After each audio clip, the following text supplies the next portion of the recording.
I'm giving you 7 tips to boost your creativity. Whether you're an artist, a writer, or a filmmaker, everyone gets into a rut sometimes. These tips are incredibly powerful to smash through that block. Tip number 1. Morning pages. Morning pages is an idea that comes from the book The Artist's Way by Julia Cameron. And once you start implementing this as a habit, it will boost your creativity instantly. Morning pages are 3 pages of longhand writing, and they can be about anything basically. If you don't know what to write about, you write that down. You write, I don't know what to write about.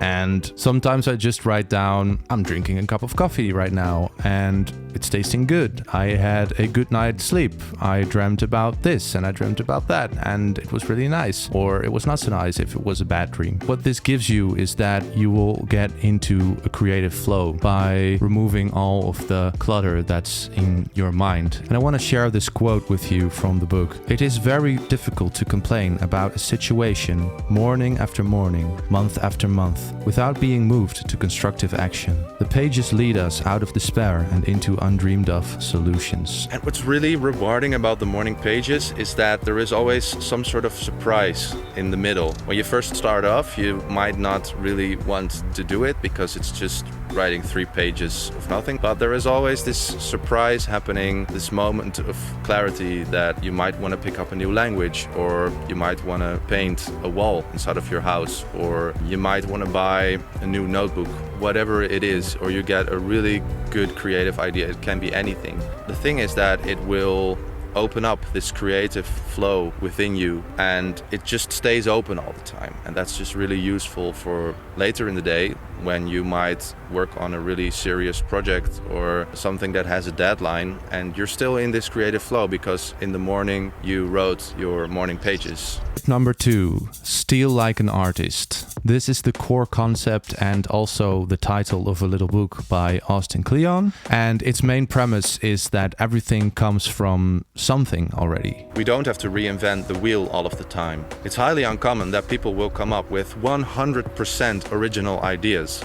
There is always a mixture of ideas happening that are already out there. And there is this very powerful illustration in the book that I want to share with you. It's just this page right here. And he asks, how many lines are there? If you guess there are 2, you are wrong, because there is also a 3rd line in the middle, which is the white line, the stuff in between. This represents the stealing concept. So if you take 2 things that already exist, there is this space in between, which is you. You are the one that brings these 2 ideas together. Another example he gives is that you are basically the product of your parents. You have a little bit of your father's DNA and you have a little bit of your mother's DNA. But there is also this 3rd element, which is what you are doing with it. That is your life. That is the white area in between. Most things that we call original are a mixture of already existing things. So for example, when I want to make a new song and I'm really uninspired, what I can do is I can look at songs that I already like and I put them in a Spotify playlist and I pick one element from each of the songs and then I will turn it into my own song. And it's really funny what then happens because it sounds completely unique. I actually did this in one of my videos. It was called Song Cocktail. Not a lot of people watched it, so I will link it down below so you can see the process of how that works. Tip number 3 is to commit to doing the same thing every day. We don't really think of discipline a lot when it comes to creativity. People will say, you can't force creativity, it has to come naturally. There's this really nice passage in The War of Art, this little book right here, where the author talks about pros and amateurs. And he argues that we are already actually pros, but not with our art and not with our creativity. He says that we are all pros when it comes to our job. When we go to our job, we are always on time, we show up every day, we work consistently on things at our job, we're not distracted when we are at our job, we have a clear beginning and a clear end time, we don't browse social media when we're on the job, we have responsibilities there. The list goes on and on and on. There is this whole list in one of the chapters of The War of Art, and it's really great. And then he says, what about the average amateur creative person? I want to read it for you. 1. He doesn't show up every day. 2. He doesn't show up no matter what. 3. He doesn't stay on the job all day. He is not committed over the long haul. The stakes for him are illusory and fake.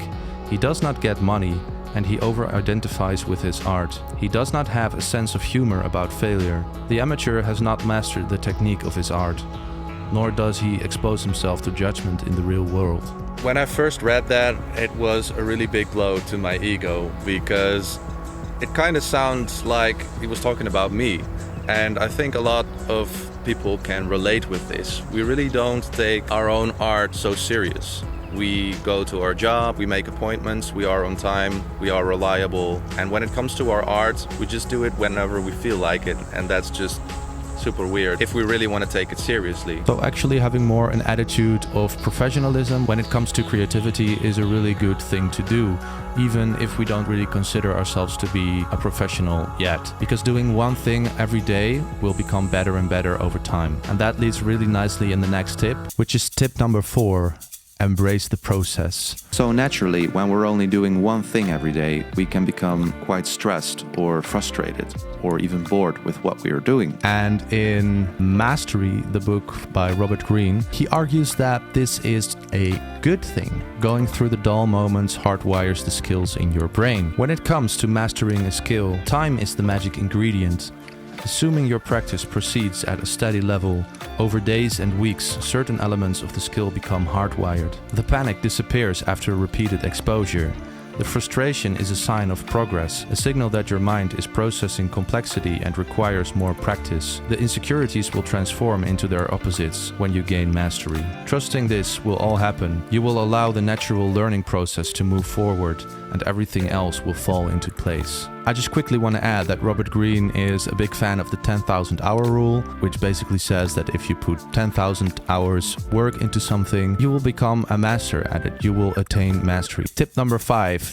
Take breaks. When you're consistently working on your art, you're putting in the hours, which will ultimately lead to this 10,000 hours. But that doesn't mean we get immune from frustration. Sometimes it's good to step back from our work and take a break. Playing a video game, watching some anime, reading a book, going to the gym, Going for a walk. whatever your form of a break is, it's all good. The point is that your brain can put the problem that you're facing on a back burner. What often happens is that during your break you will get an aha moment. For me, it's often when I take a shower. Because it's such a mundane and relaxing task, your brain has time to make connections it would otherwise not make. It's okay to have these moments of rest when nothing is really happening. I want to read a short quote from Creativity by John Cleese, which is a really small, cute book, but you can read in 1 hour basically. He describes the process of writing with Graham Chapman, and that they were writing every day basically, and that there were always days that it was just not working out,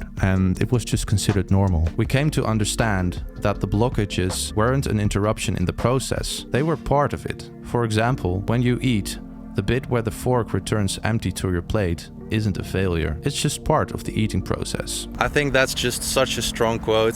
It's good to realize that creativity is a push and pull mechanism. You have to push a lot and then you have to let go. If we can just realize that frustration is a part of the process, and it's good to reach that point and sometimes take a break so you can look at it again from a new angle. Tip number 6 is to accept your doubts and insecurities. We are all humans and we are all naturally sensitive and insecure about all sorts of different things. This is normal.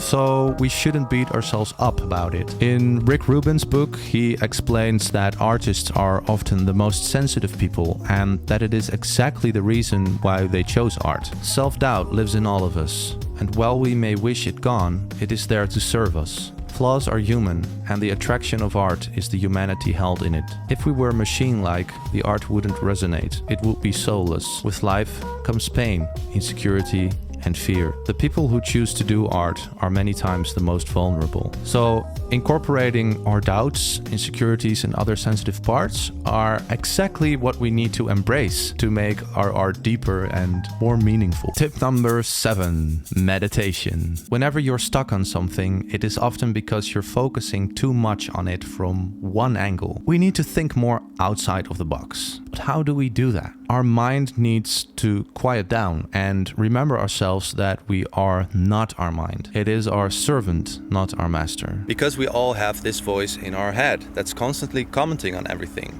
And the thing is that we need to realize that we are not this voice, we are the observer of this voice. And once we do that, we can have more clear thoughts.